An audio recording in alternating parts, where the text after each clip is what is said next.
Hello, Radhe Radhe. कैसे हो आप सभी? स्वागत करता हूँ चैनल आरसीटीजीटी एकेडमी पर। दोस्तों, जैसा कि हम लोगों ने एनसीईआरटी सीरीज चला रखा है जिसमें हम लोगों ने साइंस एंड हिस्ट्री का भी कर रखा है, तो आप प्लेलिस्ट जाकर चेक कर सकते हो। आज जो है हम लोगों ने ज्योग्राफी क्लास 6 का स्टार्ट करेंगे और क्लास 12th तक चलेंगे। ठीक है, तो आज जो है क्लास 6 का चैप्टर 1 है सौर मंडल में पृथ्वी। ठीक है, और इसके साथ हम लोग जो है एनसीईआरटी एग्जाम्पलर का एमसीक्यू एंड इस चैप्टर में जो भी आंसर क्वेश्चन दिए गए हैं उसका जो है हम लोग डिस्कशन करेंगे। ठीक है, तो चलिए आज जो है स्टार्ट करते हैं। सबसे पहले पहला चैप्टर अर्थ इन, हाँ ठीक है, यानी कि सोलर सिस्टम, सौर मंडल में एक पार्ट होता है। ठीक है, जिसका पृथ्वी एक पार्ट है ना। सौर मंडल एक बहुत बड़ा है। सौर मंडल में यानी कि मिल्की वे गैलेक्सी का एक पार्ट है सौर मंडल। ठीक है, अब बिग बैंग थ्योरी वो सब जो आपने पढ़ रखा होगा। ठीक है, बिग बैंग थ्योरी से ये जो बना सोलर सिस्टम। ठीक है, तो आज हम लोग सबसे पहले एक कल्पना यानी कि बूझो और पहेली, एनसीईआरटी में तो आपको दिखेगा ही। ठीक है, तो बूझो और पहेली में पहेली बोलते हैं कि सूर्य अस्त के समय आप भी देखते होंगे कि सूर्य अस्त के समय जब आकाश को आप देखते होंगे तो उसके साथ चिलवे चिटकी जो है चमकते रहते होंगे। ठीक है, अगल बगल में। ठीक है, तो सबसे पहले दो चमकता हुआ तारा दिखेगा, उसके बाद धीरे धीरे आसमान में बहुत सारे तारे दिखने लगेंगे। ठीक है, और वो तारे क्या करते हैं कि कभी कभी देखना कि आप लोग जो है तारे से विष मांगते हो। ठीक है, तो वो सबसे पहले चलेंगे कि तारे टिमटिमाते प्रतीत होते हैं, एक सवाल। और जो चमकीले होते हैं और फिर कुछ धुंधले होते हैं, ये दो सवाल आपके मन में आ गए। ठीक है, सूर्यास्त के समय जब आपने देखा ऊपर। अब चमकीले वस्तुओं को आप लगभग प्रतिदिन चंद्रमा को भी देखते होंगे। ये तीसरा हो गया। पहला आपने क्या था, चमक रहा था, कुछ धुंधला था। दूसरा क्या था, टिमटिमा रहा था। ठीक है, तीसरा क्या था, वहां पे प्रतिदिन चंद्रमा को भी आप देखते थे। चंद्रमा क्या होता था कि अलग अलग समय पर अलग अलग आकार के, अलग अलग स्थितियों में भी आपने देखे होंगे। ठीक है, तो जब भी आप इस आकार में देखो, कौन से आकार में, जब आप पूर्ण चांद को देखो। ठीक है, यानी कि जिस दिन आप देखो कि आज जो है पूर्ण चांद है। ठीक है, यानी कि पूर्णिमा का चांद है, तो यह जो होता है पूर्णिमा वाली ही चांद होती है। इस दिन जो है चंद्रमा फुल मून दिखाई देगा। ठीक है, क्या दिखाई देगा, फुल मून। वो फुल मूर्ख वाले नहीं, full moon, FULL, full moon. अब कह रहा है कि 15 दिन के बाद जब आप देखोगे, ठीक है, 15 दिन के बाद नए चंद्रमा की रात्रि होती है जिसे अमावस्या कहते हैं। उस दिन जो है चंद्रमा गायब रहेगा 15 दिन तक। ठीक है, ऐसी रात, मतलब एक रात और आती है कि आसमान साफ है, तो आप आसमान में अवलोकन जो है अच्छे तरह से कर सकते हो कि ये दादा हैं, ये दादी हैं, ये है ना। तो इस तरह से आप जो है अवलोकन कर लेते हो। समझ में आ गया?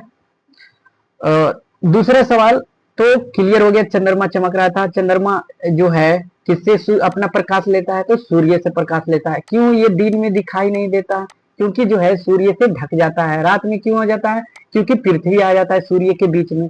सूर्य कभी नहीं इधर उधर जाता है। ठीक है, चंद्रमा और पृथ्वी एक दूसरे के ऐसे अलट पलट होते रहते हैं। ठीक है, और सूर्य जो है एक जगह स्थिर रहता है। तो यहाँ पे देखेंगे कि सूर्य के अत्यधिक तेज प्रकाश के कारण ही रात के समय चमकने वाली वस्तुओं को हम दिन में नहीं देख पाते हैं। ठीक है भाइयों, समझ में आ गया क्यों उस समय पृथ्वी आ जाता है सामने, सूर्य के प्रकाश के सामने, इसलिए तो वहां दिन हो जाता है पृथ्वी पे। ठीक है, सूर्य, चंद्रमा, वे सभी वस्तुएं जो रात के समय आसमान में चमकती है क्या कहलाती है, खगोलीय पिंड कहलाती है। क्या कहलाती है, खगोलीय पिंड कहलाती है। समझ में आ गया? ये आप लिख लोगे लाइन, खगोलीय पिंड क्या कहलाती है। अब कुछ खगोलीय पिंड बड़े आकार और गर्म भी होते हैं। ये क्या क्या बने होते हैं, गैसों से बने होते हैं। किससे बने होते हैं, गैसों से बने होते हैं। और इनके पास अपनी उष्मा, ठीक है, अपनी उष्मा हीट और अपनी लाइट भी होती है, ये याद रखना। अब इनके पास जो है खुद की उष्मा एंड प्रकाश भी होती है। ठीक है, गैस, खगोलीय पिंड, जिसे वे बहुत बड़ी मात्रा में उत्सर्जित करते हैं, और इन खगोलीय पिंड को तारा कहते हैं। ठीक है, तारे के पास खुद जो है वो चमकता है। ठीक है, चंद्रमा भल्ले जो है सूर्य की प्रकाश से चमकता है। आओ ये जो है प्रैक्टिकल करके दिखाते हैं। जैसे आप एक टॉर्च ले लो, ठीक है, और कागज की टुकड़ा ले लो। टॉर्च लेकर इस तरह से आप कागज के टुकड़े को क्या कर सकते हो, एक सेकेंड, ये टॉर्च हो गया। ठीक है, अब कागज की टुकड़ा यहाँ पे ले लेना है।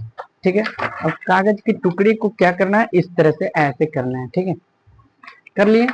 अब ये जो, एक सेकेंड, हाँ, अब कागज के मध्य टॉर्च को इस प्रकार रखे कि उसका कांच कागज से सटा हुआ हो, जैसे इस तरह से अभी हमने रखा था। अब टॉर्च को कांच के चारों ओर वृत्त खींच दे, टॉर्च के चारों ओर ऐसे चिन्ह बना दो, ऐसे रख के ऐसे, ठीक है। अब कागज पर वृत्त के क्षेत्र में सुई से एक छोटा सा छेद कर देना, ठीक है।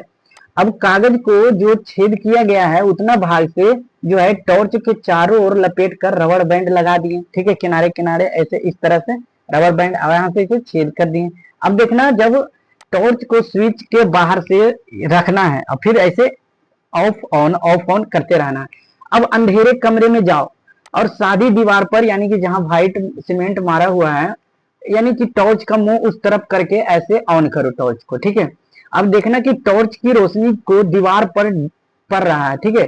प्रकाश अनेक छोटे छोटे बिंदु दिखेंगे, जिस तरह से आसमान में तारे दिख रहे थे, ठीक उसी तरह दीवार पर छोटा छोटा बिंदु जो है तारे के रूप में आपको घर में आ जाएगा, ठीक है। तो इस प्रैक्टिकल से आप क्या समझे कि जो है प्रकाश ये दूसरे से ले रहा है, ठीक है, चमक रहा है वहां पे जाके दीवार पे। तो बिल्कुल वैसा ही जैसे रात के समय आसमान में तारे चमकते हैं, यही हमने कहा। अब कमरे के सभी बत्तियों को जला दे, ठीक है। अब पूरा बत्ती को जला दिया और फिर प्रकाश को मारा, टॉर्च को जलाए तो कुछ नहीं दिखेगा। क्यों? क्योंकि सूर्य उग गया, ठीक है। क्यों? सूर्य उग गया। तो इसकी तुलना में अवस्था से इस यानी कि जो क्रिया आपने रात को देखा उससे कर सकते हो। जैसे इस यानी कि पिक्चर में पहेली जो है देख रही है, ठीक है। अब पहेली क्या देख रही है भाई? हमारे दादाजी किधर है, दादी जी किधर है? ये ध्रुव तारा है, ठीक है। सप्तऋषि आपने पढ़े होंगे, ये सप्तऋषि 1 2 3 4 5 6 7 इस तरह से रहते हैं सप्तऋषि। ओके, समझ में आ गया? कह रहा कि रात के समय जब चमकते हुए अनगिनत तारे सूर्य के समान ही है, लेकिन यह हमसे बहुत ही अधिक दूर है, यानी कि सूर्य से भी बहुत अधिक दूर है, इसलिए वह छोटा छोटा दिखाई देता है, ठीक है, ये समझ लेना। अब कह रहा कि रात्रि में जो भी आसमान की ओर आपने देखा, उस समय आप जो है तारे के विभिन्न समूह के द्वारा बनाए गए समूह को देखना, आकृति को देखना किस तरह से रहता है, ठीक है। ये क्या कहलाते हैं? नक्षत्र मंडल कहलाते हैं, जो एस्ट्रोलॉजर देख के बताता है कि आपके नक्षत्र आपकी कैसे स्थिति है, ठीक है। नक्षत्र मंडल कहलाते हैं। इसमें दो ज्यादा होता है, एक पहले तो अर्सा मेजर या फिर बिग बियर। अर्सा मेजर को ही बिग बियर कहते हैं। अब अर्सा मेजर क्या है आगे पढ़ेंगे डिटेल से, ठीक है। इसी प्रकार एक नक्षत्र मंडल है, बहुत आसानी से पहचान में आने वाला नक्षत्र मंडल है सप्तऋषि। ये था सप्तऋषि, आसानी से आप पहचान लोगे आसमान में, ठीक है, लगभग सब लोगों ने देखा होगा। ये जो है सात ऋषि संतों का सम्मेलन कहा जाता है। यह 7 तारों का समूह है, जो कि नक्षत्र मंडल अर्सा मेजर का भाग है। किसके भाग है? ये अर्सा मेजर का ही भाग है, ठीक है, या फिर अपना पड़ोसी है, परिवार है, यही कह सकते हो, ठीक है। कह रहा कि जब पुराने समय में बहुत, यानी कि प्राचीन काल में लोग रात्रि में दिशा का निर्धारण कैसे करते होंगे? तारों की ही सहायता से। पहले तो घड़ी, वॉच या मोबाइल तो नहीं रहता था, तो दिशा का वाचन कैसे करता था? तो इस तरह से देखो, उत्तर दिशा, पश्चिम दिशा, पूर्व दिशा, आप जो है तारों से निर्धारण कर सकते थे, ठीक है। इसे ध्रुव तारा भी कहा जाता है। उत्तर तारा मतलब उत्तर में जब उगता था, अभी भी सबसे पहले उत्तर में उगता है, उत्तर, उसे ध्रुव तारा भी कहते हैं। यह आसमान में हमेशा एक ही स्थान पर रहता है, ठीक है, या इधर उधर नहीं जाएगा, ठीक है। कुछ खगोलीय पिंडों में अपना प्रकाश एवं उष्मा नहीं होती है, मतलब कुछ खगोलीय पिंड भी हैं जहां ना तो उनके प्रकाश, एक लाइन आपने पढ़ा कि कुछ लोगों के पास उनका खुद का उष्मा और खुद का प्रकाश होता है, खगोलीय पिंड, लेकिन कुछ ऐसे भी हैं जिनके पास ना तो उनके पास उष्मा है और ना ही प्रकाश है, ठीक है। वे तारों के प्रकाश से ही प्रकाशित होते हैं। ऐसे पिंड को क्या कहते हैं? ग्रह कहते हैं। क्या कहते हैं? ग्रह कहते हैं। क्या कहते हैं? ग्रह कहते हैं। तो हमारा पिंड में पृथ्वी भी आ गया, Mercury, Venus, Earth, Mars, Jupiter, Saturn, Uranus, Neptune, Pluto तो गायब है, ठीक है। तो ये सब क्या है? प्लेनेट है, ग्रह है। अब जिनके पास ना तो प्रकाश है ना ही उष्मा है, ये दूसरों के प्रकाश से लेकर जो है चमकते हैं, दमकते हैं, जो भी है। अब कह रहा है कि जिसे अंग्रेजी में प्लेनेट कहते हैं, अभी हमने बताया। अब आगे क्या है? यही सब बताया गया है कि एक ग्रह है, यह अपना संपूर्ण प्रकाश एवं उष्मा सूर्य से प्रताप करता है। कौन? हमारी पृथ्वी, प्यारी पृथ्वी, ठीक है, समझ में आ गया। कह रहा है कि सूर्य से प्राप्त करती है जो पृथ्वी के सबसे नजदीक का तारा है। पृथ्वी के सबसे नजदीक का तारा कौन सा है भाई? तो शुक्र है। मरकरी, वेनस, अर्थ, वेनस शुक्र, मार्स इधर हो गया मार्स, ठीक है। तो पृथ्वी के बहुत अधिक दूरी से चंद्रमा से देखने पर चंद्रमा की तरह ही प्रतीत होता। ये देखो, थोड़ा सा इसको मूव कर देता हूँ। हाँ ये देखो, ठीक है, अब तो समझ में आएगा। ये जो है सूर्य है, सूर्य के बाद जो है इस तरह से आपको ये जो है गोले मिलेंगे, ठीक है, सर्कल।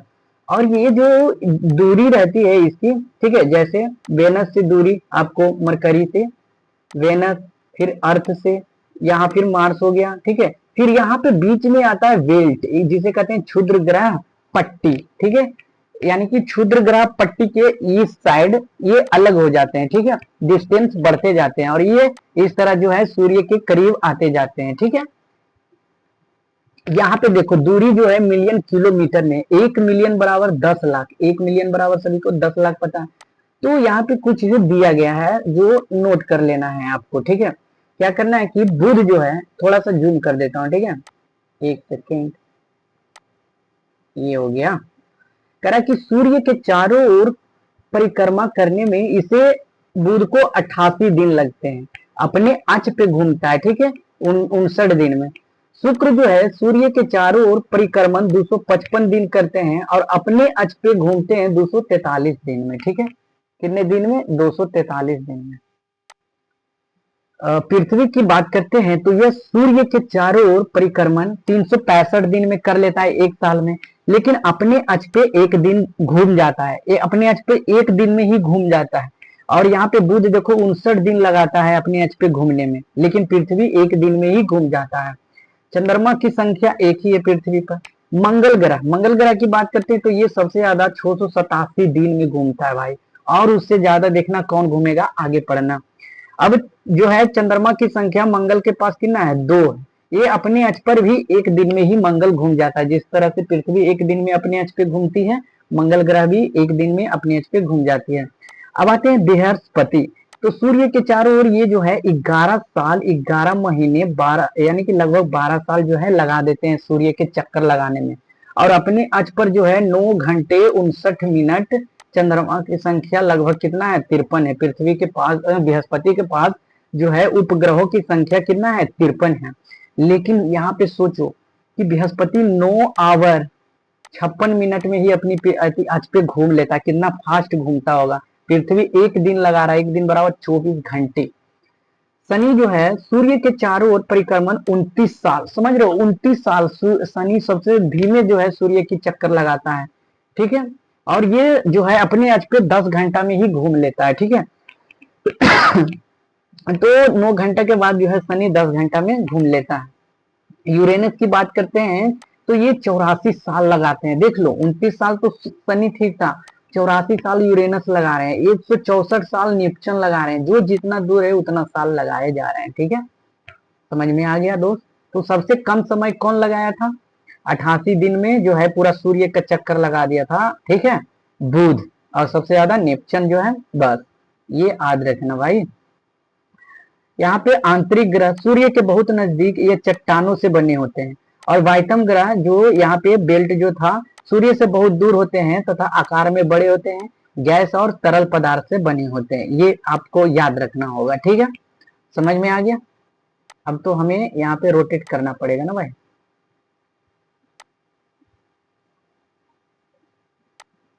चलो आ गया। कह रहा है कि यहाँ पे क्या आप जानते हैं कि पौराणिक रोमन कहानियों में, मतलब पहले की यानी कि पौराणिक कथा में जो सूर्य देवता, सूर्य को सूर्य देवता कहा जाता था। आज भी छठ होता है, ठीक है, बिहार में। तो सौर्य शब्द का अर्थ है सूर्य से संबंधित, इसलिए सूर्य के परिवार को ही सौर मंडल कहा जाता है। और सौर्य शब्द का उपयोग करते हुए अधिक शब्द लिख सकते हैं आप, ठीक है। जैसे आसमान में देखने वाला चंद्रमा एक उपग्रह है, ठीक है, चंद्रमा क्या है? एक सैटेलाइट है। यह हमारी पृथ्वी का सहचर है, यानी कि लेखा जोखा, यानी कि फिर चंद्रमा जब उगता है तो क्या क्या फायदा होता है भाई? चांद दिन में दिखता है, रात दिन में नहीं दिखता, रात में दिखता है। इसके चारों ओर चक्कर लगाते हैं। पृथ्वी के चारों ओर चक्कर कौन लगाता है? चंद्रमा लगाता है। ठीक है, हमारी पृथ्वी के समान 7 अन्य ग्रह हैं जो सूर्य से प्रकाश एवं ऊष्मा प्राप्त करते हैं। उनमें से कुछ के पास अपने चंद्रमा भी हैं। ठीक है, अभी हमने पढ़ा सबसे ज्यादा चंद्रमा बृहस्पति के पास है। सूर्य 8 ग्रह, उपग्रह तथा कुछ खगोलीय पिंड जैसे क्षुद्र ग्रह, उल्का पिंड मिलकर सौर मंडल का निर्माण करते हैं। ठीक है, तो सौर मंडल क्या क्या तरह किस किस मतलब कौन कौन से मिलके? तो ग्रह, उपग्रह और खगोलीय पिंड जैसे खगोलीय पिंड में क्या आ गया? क्षुद्र ग्रह, उल्का पिंड आ गया। ये सब मिलकर क्या बनाता है? एक परिवार बनाता है, सौर मंडल बनाता है। और इसका मुखिया कौन होता है? पापा कौन होता है? सूर्य होता है। ठीक है, अब सूर्य के बारे में पढ़ेंगे। सूर्य के बारे में सबसे पहले अच्छे से पढ़ेंगे कि सौर मंडल केंद्र में स्थित होता है और यह अत्यधिक गर्म गैसों से बना होता है और इसका खिंचाव बल सौर मंडल को बांधे रखता है। ठीक है, इतना खिंचाव होता है। और सौर मंडल के लिए जो भी प्रकाश एवं ऊष्मा एकमात्र स्रोत कौन है? सूर्य है। लेकिन इसकी अत्यधिक तेज ऊष्मा महसूस नहीं करते हैं। क्यों? क्योंकि सबसे नजदीक का तारा होने के बावजूद यह हमसे बहुत ही दूर है। सूर्य के पास इतना गर्मी है। सूर्य पृथ्वी से लगभग 15 करोड़ किलोमीटर दूर है। कितना करोड़ मीटर? 15 करोड़ किलोमीटर, ये आप ध्यान रखना। अब आ जाओ ग्रह। ग्रह हमारे सौर मंडल में 8 ग्रह हैं। सूर्य से दूरी के अनुसार वे बुध, शुक्र, पृथ्वी, मंगल, बृहस्पति, शनि, सूर्य, यूरेनस। देखिए ये सब था। ठीक है, अगर ट्रिक आप याद रखना चाहते हो, ठीक है, ट्रिक आप याद रखना चाहते हो तो यहां से देखना। सूर्य से उनकी दूरी के अनुसार my very efficient mother just served us nuts. यार इतना कौन याद रखेगा? Mercury, Venus, Earth, Mars, Jupiter, Saturn, Uranus, Neptune. ठीक है, नेपच्यून। सौर मंडल के सभी 8 ग्रह एक निश्चित पथ पे सूर्य का चक्कर लगाते रहते हैं। सूर्य के चक्कर ही सभी जो है ग्रह लगाते हैं। ठीक है भाई, ये आप ध्यान रखना। अच्छा, ये जो दिया गया है बगल में, क्या आप जानते हैं कि रात में आसमान को देखकर मनुष्य हमेशा मोहित हुआ है? खगोलीय पिंड एवं उनकी गति संबंध में अध्ययन करना है। ठीक है, तो खगोल शास्त्री आर्यभट्ट थे, प्राचीन भारत के प्रसिद्ध खगोल शास्त्री थे। उन्होंने कहा था कि सभी ग्रह तथा चंद्रमा प्रवर्तित सूर्य प्रकाश के कारण चमकते हैं। किसके कारण? सूर्य के प्रकाश के कारण चमकते हैं। और आज विश्व के सभी भागों में खगोलविद ब्रह्मांड के रहस्यों में खोजने के लिए अभी लगे हुए हैं। तो अच्छा, ये कक्षा क्या कहलाते हैं? ये राष्ट्रीय वृत्ताकार में फैले हुए कक्षा कहलाते हैं। ठीक है, जो भी 8 ग्रह हैं सभी। अभी तक प्लूटो को ग्रह माना जाता था, परंतु जो है 2006 को अगस्त के यानी कि खगोलीय बैठक होती है जिसमें जो है उनको हटा दिया है, यानी प्लूटो को बौने ग्रह में रख दिया गया है, यानी कि अब दिखता नहीं है भाई। अब आ जाओ मेन हमारे पृथ्वी। पृथ्वी में क्या क्या आप देखोगे पता है? सौर मंडल में जो है हमारे पृथ्वी को अद्भुत ग्रह कहा गया है। ठीक है, क्यों कहा गया है? क्योंकि यह एक मात्र ग्रह है जहां पे जीवन संभव है। ठीक है, और भी हो सकते हैं लेकिन अभी तक तो यही पर्याप्त है और यही प्राप्त है न्यूज में। क्योंकि जीवन पर यहाँ जो है वायुमंडल है। ठीक है, जी पीने के लिए पानी है, सांस लेने के लिए ऑक्सीजन है। ठीक है, और इसे नीला ग्रह भी कहा जाता है। कमाल की बात है कि नीला ग्रह भी कहा जाता है, ब्लू प्लैनेट। क्यों कहा जाता है? क्योंकि पृथ्वी पर 1/3 भाग क्या है? पानी है, और ऊपर से देखने पे पूरा पृथ्वी जो है ब्लू ब्लू लगता है। ठीक है, समझ में आ गया? अच्छा, एक बात और है यहाँ पे स्टैटिक में आपको याद रखना कि सूर्य से दूरी के हिसाब से पृथ्वी कैमा है? 3rd पोजीशन पर है। पहला कौन है? मरकरी। दूसरा कौन है? वेनस। ये कहा गया अर्थ। ठीक है, आकार में यह 5वां सबसे बड़ा ग्रह है। अच्छा, अब कहेगा कि आकार में कैमा है? तो ये 5th स्थान पर है पृथ्वी। ठीक है, अब कहेगा कि ये पृथ्वी चपटी कैसी लगती होगी? चपटी क्यों लगती होगी? तो ये ध्रुवों के पास थोड़ी चपटी है। ठीक है, यही कारण है कि इसे भू आग भी कहा जाता है। समझ में आ गया? और पृथ्वी पर ना तो ज्यादा गर्मी होता है और ना ही ठंड। ये जो है वायुमंडल परिस्थितियां ये जो है बदलते रहती है। ठीक है दोस्तों, तो ये जो है आप लोग ध्यान देना। पृथ्वी सौर मंडल का सबसे अद्भुत ग्रह अभी हमने पढ़ा है। नीला दिखाई पड़ता है। ठीक है, 2/3 क्या है? पानी से ढका हुआ है। ये पृथ्वी के बारे में कुछ यानी कि जानकारियां यहाँ पे हासिल है भाई। प्रकाश की गति लगभग कितना 3 लाख किलोमीटर प्रति सेकेंड है। इकाई, दहाई, सैकड़ा, हजार, 10,000, लाख, 3 लाख किलोमीटर प्रति सेकेंड है। और इस गति के बावजूद भी सूर्य के प्रकाश पृथ्वी पर आने में कितना मिनट लगता है? मात्र 8 मिनट लगता है। कितने मिनट लगते हैं? मात्र 8 मिनट लगते हैं। रोचक तथ्य जान लेंगे, ठीक है, फैक्ट, जिसमें नील आर्मस्ट्रॉन्ग जी बात करेंगे। ठीक है, अब आपसे नील आर्मस्ट्रॉन्ग बात करेंगे। ये पहले व्यक्ति हैं जिन्होंने 21 जुलाई 1969 को 21 जुलाई 1969 को सबसे पहले चंद्रमा की सतह पर कदम रखा था। अब मालूम करना है आपको कि क्या कोई भारतीय चंद्रमा पर उसके बाद गए। ठीक है, तो कोई भारतीय कौन थे भाई? राकेश शर्मा, यही थे ना, आप लोग याद रखना। ठीक है, अब आते हैं भाई अपना चांद। चांद देखिए, कह रहा है कि फिर ये जो है एकमात्र उपग्रह है पृथ्वी का। कौन है? चंद्रमा। ये चंद्रमा भाई, ठीक है, ठीक है। अब ये हमसे लगभग कितने किलोमीटर दूर है? तो 3,84,400 किलोमीटर दूर है। ये तथ्य आपको याद रखना। ये जो है व्यास, पृथ्वी के व्यास का 1/4 भाग है। कितने चौथाई भाग है? पृथ्वी के व्यास यानी कि डायमीटर, जो ये देखिए, ये डायमीटर किसी गोला का होता है, ठीक है, रेडियस इसका आधा होता है। तो ये जो डायमीटर है इसका 1/4 भाग जो है, पृथ्वी का 1/4 भाग जो है चंद्रमा है। आपको ये याद रखना है।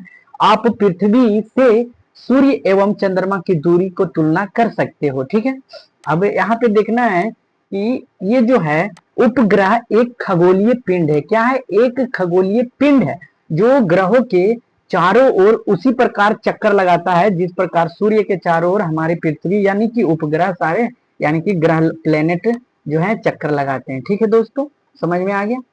अच्छा, मानव निर्मित भी चंद्रमा है, चाइना जो है बना रखा है। तो मानव निर्मित उपग्रह एक प्रकार के कृत्रिम पिंड होते हैं।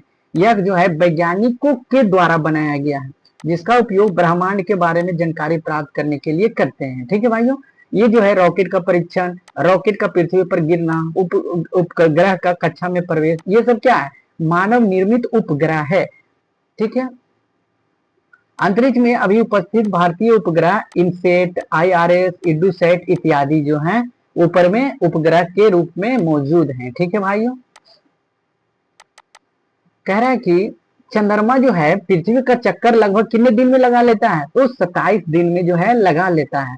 अब इसी समय, ठीक है, इतने ही समय में वह अपने अक्ष पर चक्कर को पूरा भी कर लेता है। ठीक है, समझ में आ गया? जिस तरह से सूर्य, फिर जैसे पृथ्वी जो है सूर्य का, पृथ्वी खुद पर अपने अक्ष पर एक दिन में पूरा घूम जाता है, लेकिन सूर्य के यानी कि सूर्य के सापेक्ष 365 दिन लगा देता है घूमने में। ठीक है, कह रहा है कि पूर्णिमा के दिन, हाँ, चंद्रमा अपनी मतलब छाया खो देता है। छाया को देखा जा सकता है। पूर्णिमा के दिन फुल मून होता है, अमावस्या के दिन नहीं होता है भाई। ठीक, ये याद रखना। ठीक है, क्षुद्र ग्रह, क्षुद्र ग्रह किसे कहते हैं? ठीक है, यानी कि असंख्य छोटे छोटे पिंड, जैसे कहते हैं आए दिन सोते रहते हैं कि ऊपर से जो है एस्टेरॉइड टकराएगा पृथ्वी से। ये सब क्या है? क्षुद्र ग्रह। ठीक है भाइयों, और देखो, ये जो मंगल एवं बृहस्पति की जो भी एक्सिस में होता है, कक्षा में होते हैं, जो बीच में पाए जाते हैं, वैज्ञानिकों के अनुसार जो क्षुद्र ग्रह ग्रह के ही भाग होते हैं और जो बहुत ही वर्ष पहले विस्फोट के बाद ग्रहों से टूटकर अलग हो गए हैं। ठीक है भाइयों, ये लाइन आप लोग याद रखना। आ जाओ उल्का पिंड के बारे में। ये उल्का पिंड क्या है? तो उल्का पिंड सूर्य के चारों ओर चक्कर लगाने वाले पत्थरों के छोटे छोटे टुकड़े को ही क्या कहते हैं? उल्का पिंड कहते हैं। ठीक है दोस्तों, कभी कभी उल्का पिंड जो होता है पृथ्वी के इतने नजदीक आ जाता है तो कहता है कि पृथ्वी पर टकराने वाला है। ठीक है, और ये जो होता है घर्षण होने के कारण गर्म होकर जल जाते हैं और इसके बाद जो है चमकदार प्रकाश उत्पन्न होते हैं। ये कभी कभी कोई उल्का पिंड पृथ्वी पर बिना पृथ्वी पर गिरती है जिसे धरातल में गड्ढा हो जाता है, उल्का पिंड गिरता है तो। ठीक है, देखो यहाँ पे ये लाखों तारों का समूह होता है, ये भी याद रखना, जिसे इस पट्टी को क्या कहते हैं? मिल्की वे कहते हैं, आकाश गंगा कहते हैं। आकाश गंगा हमारे सौर मंडल में इस आकाश गंगा का एक भाग है। हमारे सौर मंडल भी किसका है? मिल्की वे का एक भाग है जो कि प्रकाश,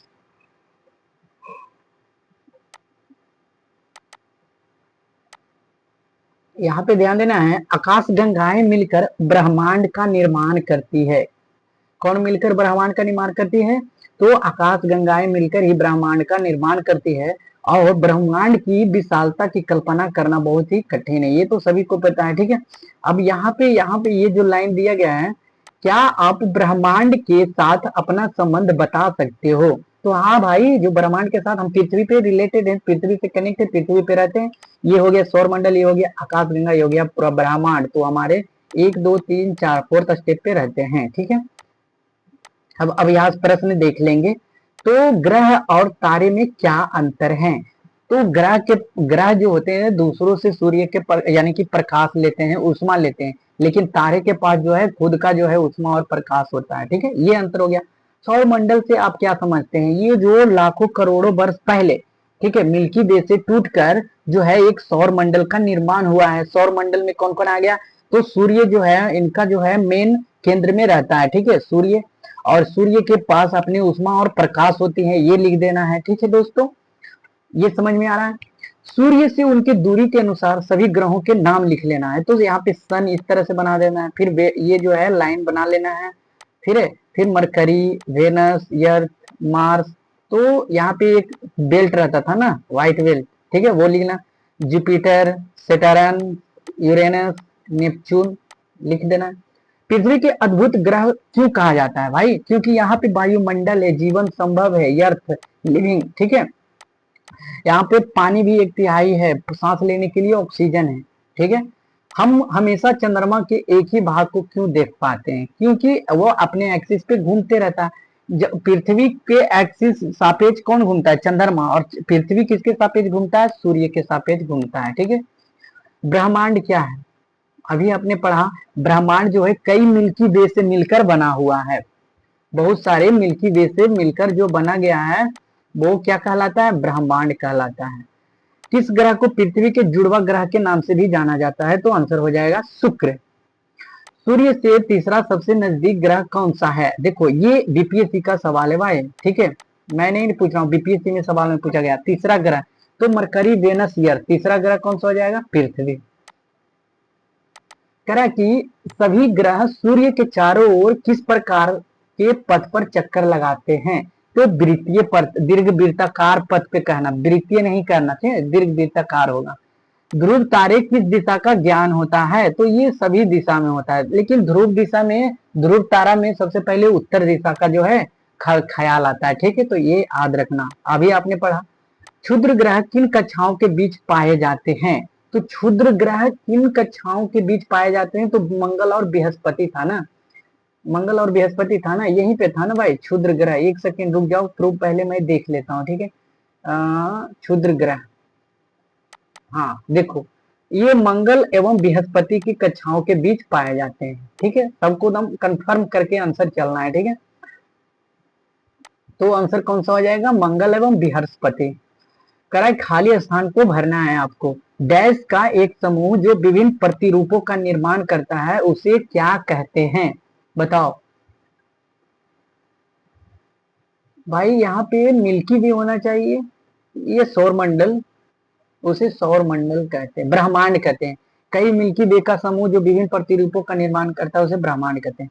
तारों की एक बहुत बड़ी प्रणाली को क्या कहा जाता है? तारों की एक बड़ी प्रणाली को क्षुद्र ग्रह भी कह सकते हैं, या फिर क्या कर सकते हैं बताओ। डैश पृथ्वी के सबसे करीब है, तो कौन हो जाएगा? वेनस, शुक्र। सूर्य से तीसरा सबसे नजदीक ग्रह कौन है? पृथ्वी है। ग्रहों के पास अपनी नहीं होती है क्या? उष्मा और प्रकाश, ठीक है। अब क्या करना है, सौर मंडल का एक आपको चार्ट बना लेना है। छुट्टियों में जा रहे हैं बच्चे को होमवर्क दे देना है, पृथ्वी पर जो है सौर मंडल का एक क्यूज करवा देना है, ठीक है। तो अब हम लोग जो है नेक्स्ट वीडियो में मिलेंगे, इसके साथ ही चैप्टर 2 के साथ, ठीक है। इस तरह से आपको बना लेना है भाई। मिलते हैं नेक्स्ट वीडियो में, वीडियो बड़ा बन जाएगा। कल हम लोग देखते हैं, यानी कि नेक्स्ट वीडियो में देखते हैं ग्लोब अक्षांश एवं देशांतर, ठीक है।